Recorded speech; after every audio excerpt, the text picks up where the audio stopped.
Assalamualaikum warahmatullahi wabarakatuh. Anak-anakku kelas 9 yang saya banggakan, yang saya cintai. Mudah-mudahan anak-anakku semua tetap belajar di rumah, beribadah di rumah. Mudah-mudahan selalu dalam lindungannya dan dalam keadaan sehat walafiat. Anak-anak, sebelum saya menjelaskan materi dari mata pelajaran prakarya, terlebih dahulu perkenalkan nama saya dari tim Forum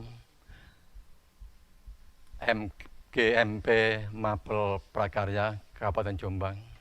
Anak-anakku sekalian, sebelum saya jelaskan tentang materi mata pelajaran prakarya, yaitu pada aspek rekayasa. Rekayasa adalah sesuatu yang berkaitan dengan teknologi. Tapi marilah saya akan review kembali ke belakang bahwa prakarya itu menurut kamus daripada bahasa Indonesia dapat diartikan pra dan karya, yang artinya pra itu mempunyai makna belum, dan karya itu adalah hasil kerja. Jadi kalau kita didefinisikan, maka prakarya adalah sebagai hasil kerja yang belum jadi, masih mentah sehingga belum dapat diperjualbelikan. Artinya bentuknya masih berupa proof of concept atau sebuah prototipe. Sedangkan prakarya adalah merupakan daripada bagian keterampilan. Apa itu keterampilan?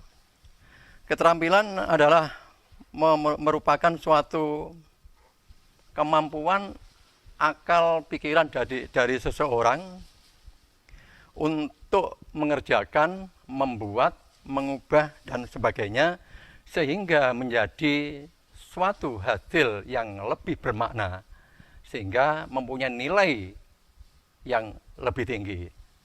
Maka daripada itu, bahwa kalau seseorang itu dikatakan mampu mengerjakan sesuatu karena orang tersebut dikatakan terampil atau ahli. Anak-anakku sekalian yang berbahagia, yang saya sayangi, marilah akan saya tunjukkan peta materi aspek rekayasa kelas 9 pada semester ganjil. Yang pertama adalah wawasan tentang kelistrikan. Yang kedua adalah instalasi listrik rumah tangga atau rumah tinggal. Sedangkan wawasan kelistrikan itu nanti yang pertama akan saya jelaskan pengertian apa itu yang dimaksud dengan kelistrikan. Yang kedua, untuk apa listrik itu sendiri, sehingga boleh dikatakan manfaat dan jenisnya. Dan untuk sub materi yang kedua adalah instalasi listrik rumah tangga atau rumah tinggal. Nanti terdiri dari, akan saya jelaskan berbagai macam contoh komponen kelistrikan dan cara kerjanya, sekaligus akan saya peragakan sebuah percobaan bagaimana kita merangkai komponen listrik yang satu dengan komponen listrik yang lain. Yang terakhir, marilah kita anak-anak saya tunjukkan berbagai macam produk instalasi listrik dalam bentuk trainer. Anak-anakku sekalian yang berbahagia, sebelum kita berlanjut pada bagian yang berikutnya, sedikit akan saya jelaskan sebenarnya apa sih listrik itu ya. Di dalam kehidupan sehari-hari tentang kelistrikan sudah tidak asing lagi. Hanya saja perlu kita ketahui anak-anak, apa itu listrik. Ada beberapa ahli, bahkan banyak ahli yang mendefinisikan listrik itu apa. Mengartikan apa itu listrik. Saya cuplik dari beberapa ahli, diantaranya listrik adalah sumber energi Sekali lagi, listrik adalah sumber energi yang disalurkan melalui kabel atau penghantar lainnya. Tentunya di sini adalah logam yang mempunyai daya hantar yang cukup bagus. Sedangkan apa itu energi yang dialirkan? Coba Anda perhatikan, menurut Joyce James, listrik adalah aliran atau pergerakan elektron-elektron. Jadi elektron-elektron itulah yang bergerak nantinya itu. Tentunya elektron adalah bermuatan negatif yang ditemukan pada sebuah atom. Sekali lagi anak-anak, bahwa elektron itu adalah partikel yang bermuatan negatif yang ditemukan pada sebuah atom, setiap benda, lebih-lebih pada sebuah kabel atau penghantar. Anak-anakku sekalian, sedikit saya singgung tentang terjadinya atau sebenarnya penyusun daripada materi atau sebuah benda. Materi atau sebuah benda pada dasarnya itu terdiri daripada molekul. Jadi kalau molekul-molekul itu nanti kita gabungkan menjadi satu, tentunya lebih dari satu. Itu dengan jumlah yang sekian banyak, bahkan jutaan, bahkan miliaran, akan terbentuklah apa yang disebut dengan materi atau benda. Dan molekul itu sendiri bentuknya memang sangat kecil sekali. Tapi menurut teorinya bahwa molekul itu masih bisa dibagi-bagi lagi menjadi bentuk yang sangat kecil yang disebut dengan atom. Jadi atom itu pada dasarnya oleh ahli dikatakan bagian yang terkecil daripada suatu benda atau suatu zat. Bagi anak-anak saya lanjutkan, saya kembali pada molekul, bahwa molekul itu nanti kalau jumlahnya lebih daripada satu, bahkan jutaan, akan terbentuklah benda. Ini saya ambil contoh molekul H2O atau air. Bahwa H2O itu terdiri daripada atom O yang jumlahnya satu, kemudian atom H yang jumlahnya 2. Sehingga terbentuklah molekul. Nah, atom sendiri ini yang bagian yang paling terkecil. Coba bisa anak-anak perhatikan daripada struktur atom. Struktur atom untuk yang ada di paling dalam sendiri, yang disebut dengan inti atom atau nukleus, itu terdiri daripada proton, atom yang bermuatan positif, dan neutron, atom yang bermuatan netral. Sedangkan elektron itu adalah atom yang bermuatan negatif, dialah yang akan berputar-putar karena dia posisinya pada kulit yang bagian luar. Dia mempunyai kewenangan untuk bebas bergerak. Makanya dia akan mengalir pada setiap penghantar. Baik anak-anak, coba kalian perhatikan bagaimana pergerakan elektron pada sebuah atom. Ya. Elektron pada kulit atom itu disebut dengan elektron liar. Dia akan bisa berpindah karena dia mempunyai kebebasan.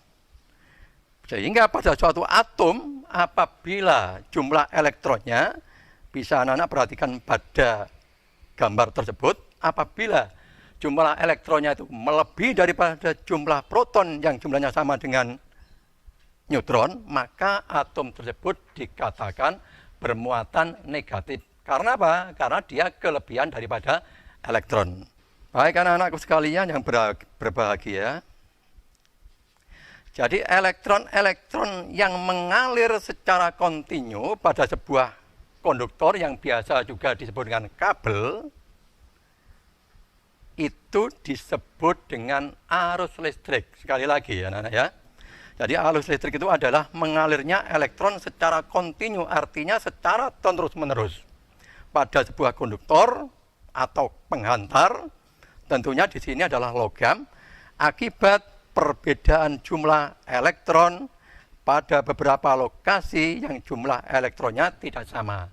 Jadi kesimpulannya, elektron itu nanti akan mengalir kalau ada perbedaan potensial. Karena apa? Lokasinya harus berbeda. Seperti halnya air. Mengapa air mengalir? Karena posisinya harus ada yang rendah dan harus ada yang tinggi. Demikian anak-anak sekilas tentang pengertian daripada kelistrikan. Saya lanjutkan anak-anak. Jenis arus listrik. Jenis arus listrik dibedakan menjadi dua, yaitu arus listrik searah yang sering dikenal dengan DC atau direct current. Direct itu artinya searah, current itu arus. Adalah arus searah, mengalir secara searah. Jadi kalau maju, dia akan maju terus, tidak akan pernah balik. Dari suatu titik yang memiliki potensial tinggi ke titik yang memiliki potensial rendah. Inilah arus searah atau DC. Sedangkan arus bolak-balik atau yang dikenal disingkat dengan AC, alternating current, adalah arus bolak-balik memiliki aliran yang berubah-ubah. Kalau searah maju terus, kalau ini setelah maju nanti bisa mundur. Setelah mundur, maju lagi, bolak-balik sesuai dengan frekuensinya. Baik anak-anak, sekarang di manakah kita temukan sumber arus listrik pada intinya? Baik, saya tunjukkan sumber listrik arus arah yang paling sering kita kenal, kita dapati dalam kehidupan sehari-hari. Contohnya adalah baterai, apapun itu baterai, mungkin untuk radio, tape recorder, bahkan alat-alat komunikasi yang lain, kemudian aki atau akumulator. Inilah sumber listrik arus searah. Sedangkan sumber listrik arus bolak-balik atau sumber listrik AC, alternating current, salah satu contoh di sini adalah PLTA, pusat listrik tenaga air. Bukan berarti PLTA ini sumber arusnya anak-anak ya. Jadi PLTA ini ada sebagai penggeraknya saja. Jadi yang menggerakkan generator. Jadi yang menghasilkan energi listrik nanti adalah generatornya, bukan PLTA-nya. Jadi PLTA-nya adalah sebagai tenaga penggerak saja. Baik, saya lanjutkan. Di Indonesia ada beberapa macam pusat pembangkit yang menggerakkan generator yang mampu menghasilkan listrik sampai dengan puluhan juta kV. Pusat pembangkit tenaga listrik PLTU. Ini kalau di Jawa Timur ada, yaitu di Paiton. Pembangkit listrik tenaga uap. Ini juga demikian, sama dengan PLTA. Ini sebagai penggerak generatornya. Jadi bukan yang menghasilkan energi, bukan, tapi penggerak generatornya. Saya lanjut. PLTG, pembangkit listrik tenaga bumi. Pembangkit listrik tenaga surya atau matahari. Nah, inilah salah satu contoh pembangkit listrik yang bersifat portable, karena biasanya bentuk yang ukuran lebih kecil itu bisa berpindah-pindah atau bisa kita bawa kemana-mana untuk yang menghasilkan tenaga yang kecil, yaitu sering dikenal dengan pusat pembangkit listrik tenaga diesel. Dieselnya inilah yang fungsinya sama dengan tenaga air sebagai penggerak generator. Jadi yang menghasilkan energi listrik itu adalah generatornya, bukan dieselnya.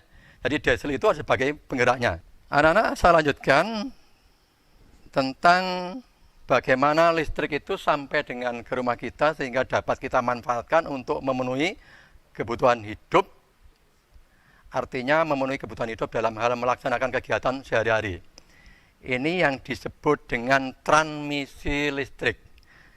Transmisi tenaga listrik. Apa itu transmisi tenaga listrik?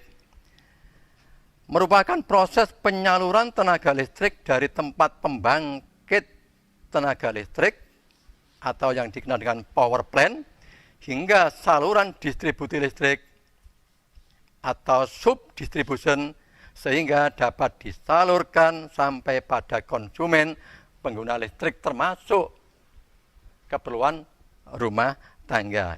Ini yang dimaksud dengan transmisi listrik.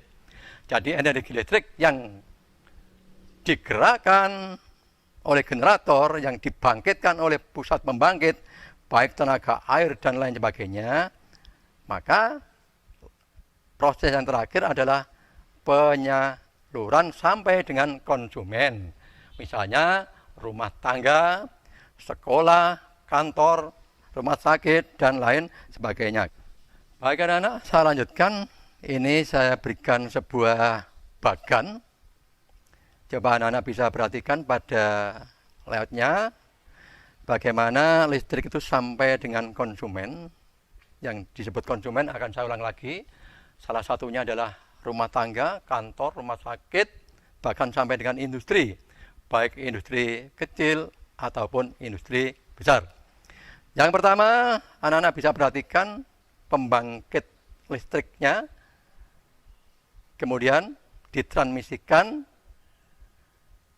dengan sebuah perangkat yang disebut dengan transformator atau singkatnya trafo step up, yaitu sebuah transformator yang bisa menaikkan tegangan listrik. Karena transmisi ini perlu tenaga yang besar. Mengapa? Karena perjalanannya cukup jauh.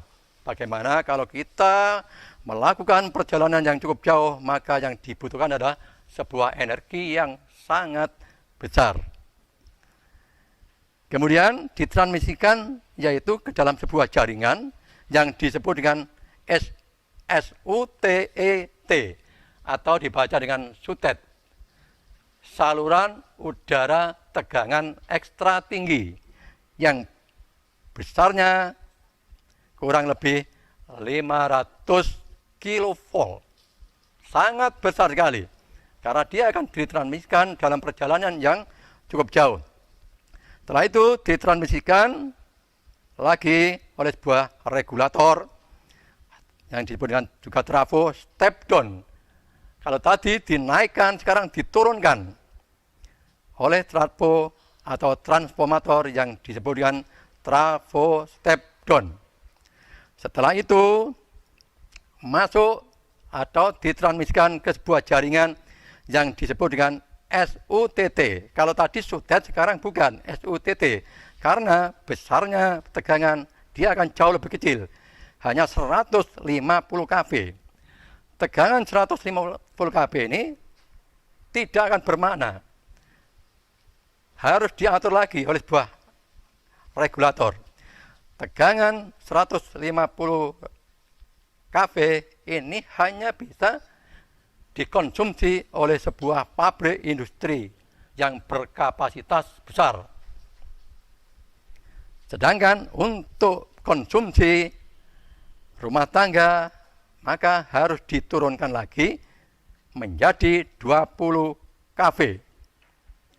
20 kV ini pun harus didistribusikan ke dalam transformator step down, sehingga sampai pada tegangan besaran 220 yang sudah dipatok atau ditetapkan oleh sebuah perusahaan. Kalau di Indonesia, perusahaan yang mengelola tentang energi listrik adalah PLN, yaitu Perusahaan Listrik Negara. Sehingga dengan tegangan 220 volt inilah baru bisa dimanfaatkan untuk memenuhi kebutuhan hidup sehari-hari, baik rumah tangga, kantor, rumah sakit, dan lain sebagainya. Anak-anak sekalian, secara singkat saya sebutkan manfaat energi listrik. Yang pertama adalah membantu fungsi alat elektronik. Salah satunya adalah handphone. Kemudian penghasil panas, bisa saya sebutkan contohnya adalah setrika listrik dan lain sebagainya. Penghasil cahaya adalah lampu. Baik anak-anak, untuk submateri yang berikutnya akan saya lanjutkan tentang instalasi listrik. Menurut pengertiannya di dalam Kamus Besar Bahasa Indonesia, bahwa instalasi listrik itu adalah suatu sistem atau suatu rangkaian yang digunakan untuk menyalurkan daya listrik sampai dengan konsumen untuk kebutuhan manusia dalam kehidupan sehari-hari. Sekarang saya lanjutkan tentang bagaimana nanti kita akan membuat sebuah perencanaan dan sampai pada akhirnya saya peragakan untuk sebuah produk instalasi listrik rumah tangga pada sebuah trainer. Tapi sebelumnya, marilah anak-anak saya jelaskan sedikit. Instalasi listrik rumah tinggal adalah suatu sistem rangkaian yang digunakan untuk menyalurkan daya listrik ke lampu atau alat-alat pendukung yang lain dalam rumah tangga. Yang terdiri dari dua, bisa berupa cahaya dan juga bisa berupa tenaga. Berupa cahaya tentunya adalah lampu, tenaga, misalnya mesin cuci, kipas angin, blender, mixer, dan lain sebagainya. Anak-anakku yang sekalian yang berbahagia, yang saya sayangi, sebelum kita melakukan praktek instalasi listrik, ada beberapa prinsip. Apa itu prinsip? Prinsip adalah sebuah kebenaran yang telah terbukti, dapat dibuktikan. Jadi kalau itu kebenaran, itu boleh dikatakan prinsip. Untuk dasar instalasi listrik, prinsipnya adalah yang pertama keamanan. Tentunya adalah keamanan pada manusia. Bisa pada juga perangkat atau peralatan. Andal. Areal andal mampu bertahan dalam waktu yang cukup lama, ketersediaan. Artinya semua materi sampai dengan pelaksananya itu harus tersedia, ketercapaian harus tuntas. Tidak boleh kita praktek kelistrikan itu sampai hanya setengah saja. Ini nanti akan berdampak pada sebuah keamanan.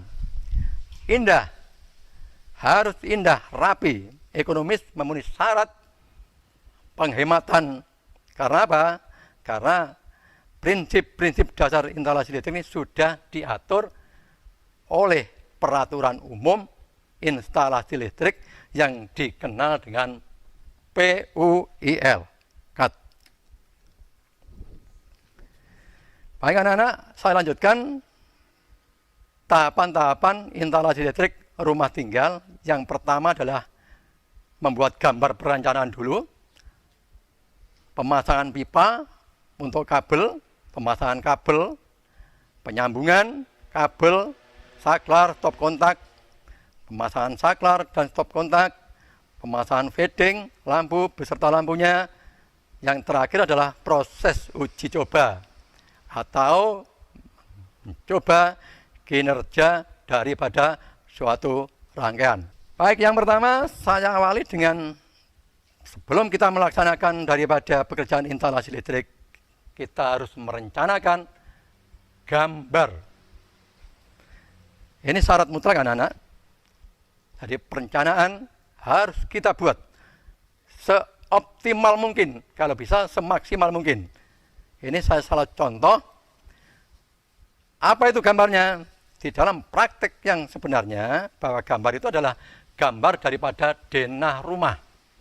Ini harus kita buat, kemudian kita rencanakan rangkaiannya dalam bentuk gambar atau diagram satu garis.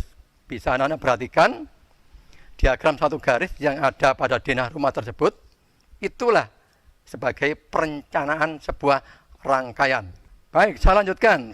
Setelah kita buat gambar, baru kita lanjutkan ke tahap pemasangan.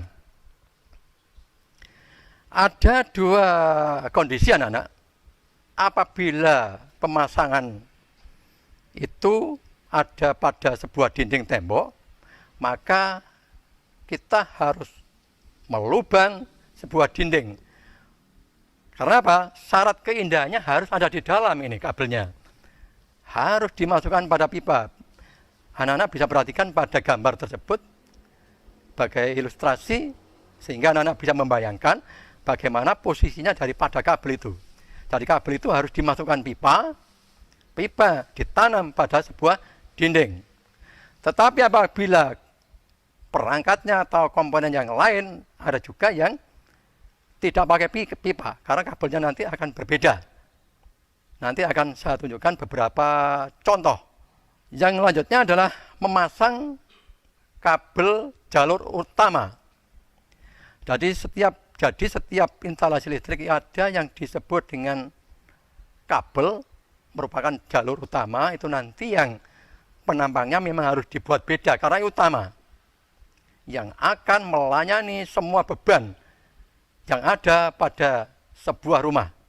Baik anak-anak, saya lanjutkan untuk pemasangan saklar. Ini ada beberapa model, sangat varian sekali. Ini saya tunjukkan pada gambar, ini adalah saklar tunggal. Salah satu contoh saklar yang posisinya harus di luar ini, bukan ditanam. Nanti akan saya tunjukkan dengan bentuk fisik yang sebenarnya. Ini hanya sebagai gambaran saja. Saya lanjutkan, ini adalah contoh cara pemasangan fitting lampu. Sama dengan halnya saklar, fitting lampu, ini juga variannya sangat banyak sekali. Nanti juga akan saya tunjukkan pada fisik yang sebenarnya. Ini adalah stop kontak. Sama dengan saklar, fitting, variannya sangat banyak. Nanti juga akan saya tunjukkan pada bentuk fisik yang sebenarnya. Baik anak-anak, saya lanjutkan untuk tahapan yang pertama, yaitu gambar instalasi listrik dalam bentuk diagram satu garis. Anak-anak bisa mengamati, bisa perhatikan simbol-simbol.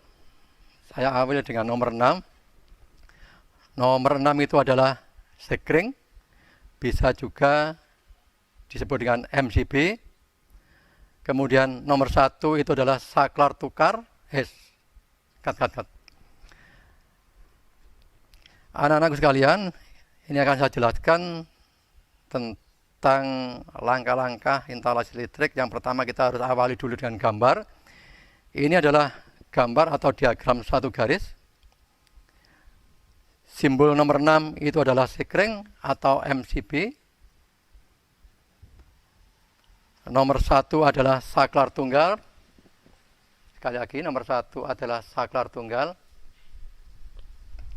Untuk nomor 2 adalah stop kontak 3 kawat. Artinya pakai arder atau pentanan atau disebutkan ground. Kemudian nomor 3 adalah saklar seri. Nomor 4 dan nomor 5 adalah saklar tukar. Sedangkan A, B, C, dan D adalah bola lampu. Sedangkan bulatan-bulatan yang ada di tengah, yang ada persimpangan garis itu adalah kotak sambung. Garis miring yang ada kode angkanya 3, 4, 2 itu adalah jumlah kabel yang ada pada sebuah pipa.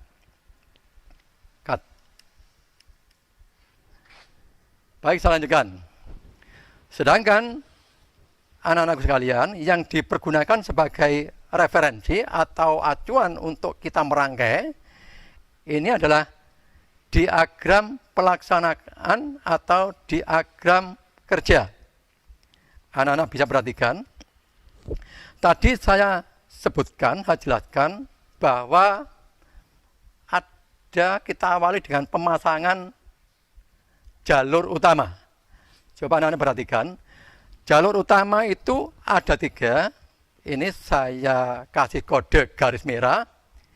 Itu adalah hantaran fasa. Bukan positif anak-anak ya. Untuk arus bolak-balik tidak mengenal positif dan negatif. Yang kita kenal fasa. Artinya itu adalah hantaran yang bermuatan listrik. Ini biasa dimanifestasikan dengan kabel yang berwarna merah bisa hitam, bisa coklat, atau bisa kuning. Sedangkan bawahnya, hantaran utama, jalur utama adalah warna biru, yaitu hantaran netral. Untuk arus searah biasa dikenal dengan negatif, tetapi untuk arus bolak-balik tidak mengenal negatif, yaitu hantaran netral. Yang terakhir adalah PE, singkatan dari Protect It. Ini simbolnya adalah kuning yang ada garis samar-samar warna hijau. Anak-anak bisa perhatikan konstruksi daripada diagram yang berawal dari diagram tunggal. Nomor 1 itu adalah saklar tunggal. Pada saklar tunggal ada 2 titik. Ada 2 titik atau 2 terminal. Saklar seri ada 4 terminal. Yang nanti salah satu yang lain akan kita seri. Nomor 2 itu adalah stop kontak, ada 3 titik karena kita pakai PE atau ground. Yang 4 dan 5 adalah saklar tukar. Ada 3 titik atau 3 terminal. Demikian anak-anak, nanti barangkali ada kurang jelasnya, anak-anak bisa bertanya melalui jaringan yang ada. Cut.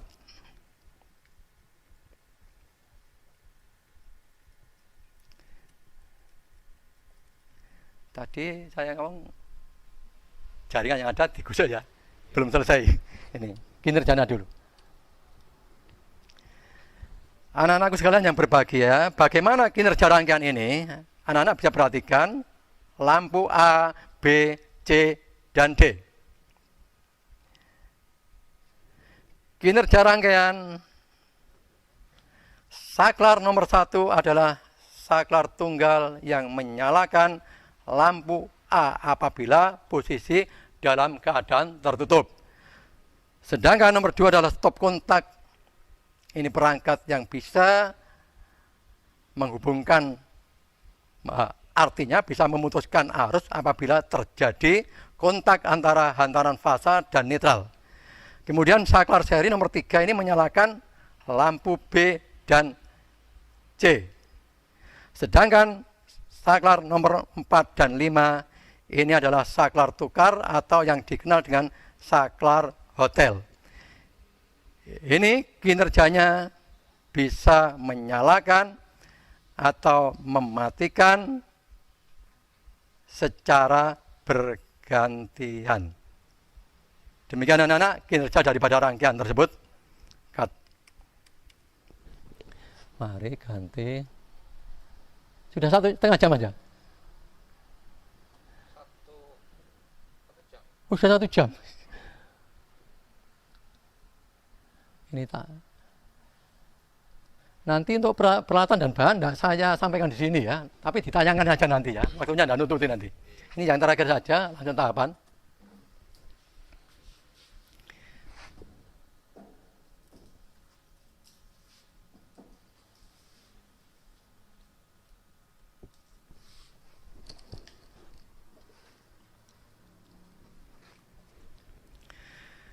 Baik anak-anak,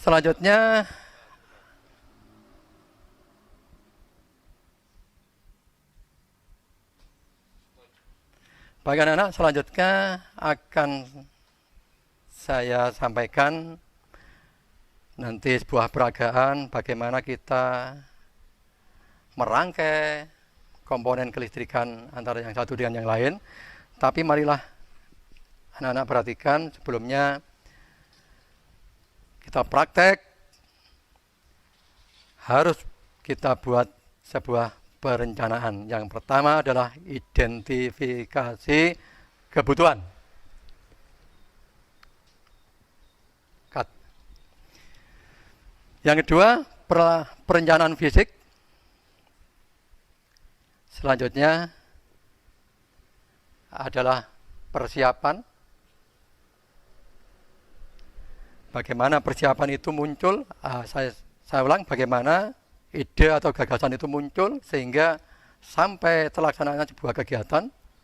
Kemudian jangan lupa yang paling penting juga adalah tentang keselamatan kerja yang meliputi penggunaan alat sampai dengan uji coba sebuah rangkaian.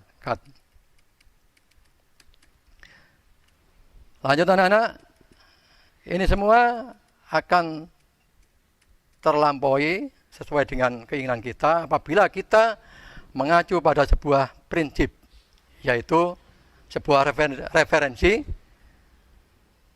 pada peraturan umum instalasi listrik.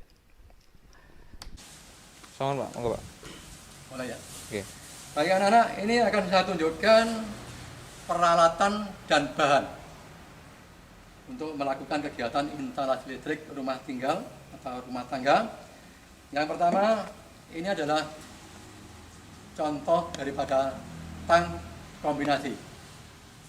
Tang ini dapat dimanfaatkan untuk melakukan kegiatan apapun, karena namanya kombinasi.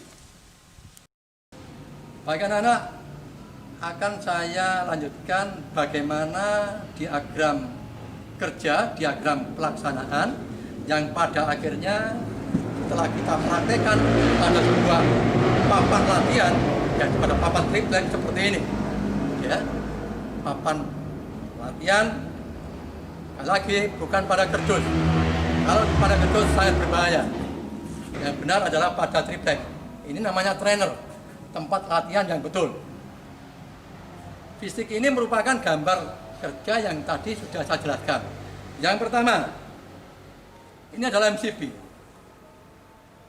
atau bisa segring, yang fungsinya adalah memutus arus secara otomatis apabila yang pertama terjadi dengan kelebihan beban. Yang kedua, apabila terjadi hubung singkat antara hantaran fasa dan hantaran netral, maka MCB nanti atau insegring nanti dia akan terputus dengan sendirinya. Dia akan breaker dengan sendirinya. Baik, kita coba. Kita buka anak-anaknya. Saklarnya, tombolnya harus kita arahkan ke atas. Cut.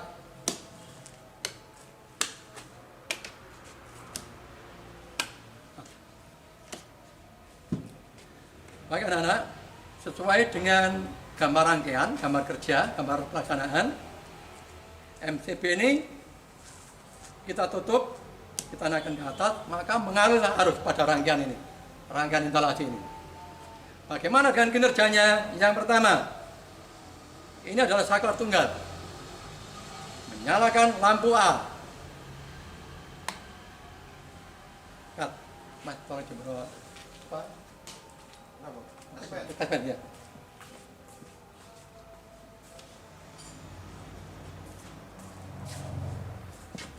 Kemudian,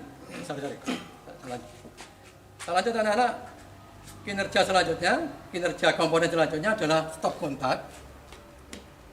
Ini kita gunakan touch pen. Kita colokkan salah satu terminal. Apabila touch pen ini nyala, maka terminal tersebut adalah terminal yang bermuatan. Berikut, ini adalah saklar seri, saklar tunggal yang jumlahnya 2 yang kita seri, tapi fisiknya menjadi satu. Satunya menyalakan lampu ini, satunya menyalakan lampu ini. Ada 2 tombol. Lampu B, yang satunya menyalakan lampu C. Sedangkan anak-anak sekalian, yang ini adalah saklar tukar. Sekali lagi, saklar tukar ini hanya bisa difungsikan apabila jumlahnya 2. Tapi kalau tidak 2, maka fungsinya bukan saklar tukar. Saklar tukar dalam instalasi rumah tangga ini biasanya dipergunakan untuk menyalakan lampu pada sebuah penerangan tangga untuk rumah yang tingkat. Contoh ini lampu D. Lampu D ini adalah lampu yang harus dinyalakan, dilayani dari saklar tunggal yang satu dengan yang lain. Bisa menyalakan dari sini, mematikan, menyalakan dari sini ataupun dari sini. Saya buktikan kinerjanya. Kita nyalakan. Iya, nyala. Kemudian kita matikan dari sini. Mati. Kalau kita mematikan dari sini juga bisa. Kita mematikan dari sini juga bisa. Contoh, apabila kita mau naik ke tangga atau lantai berikutnya, maka dari bawah kita harus nyalakan lampu ini. Tetapi setelah di atas, untuk menghemat energi, lampu harus kita nyalakan oleh saklar tukar yang satunya. Baik. Seandainya kita mau turun, kita nyalakan lagi. Setelah turun dari bawah ke bawah, kita matikan. Demikian anak-anak, barangkali yang bisa saya jelaskan. Barangkali untuk lebih jelasnya, insya Allah kita masih bisa berjumpa lagi. Barangkali materi daring lah seperti ini, mudah-mudahan bisa bermanfaat. Saya mohon maaf apabila ada kekurangan. Assalamualaikum warahmatullahi wabarakatuh.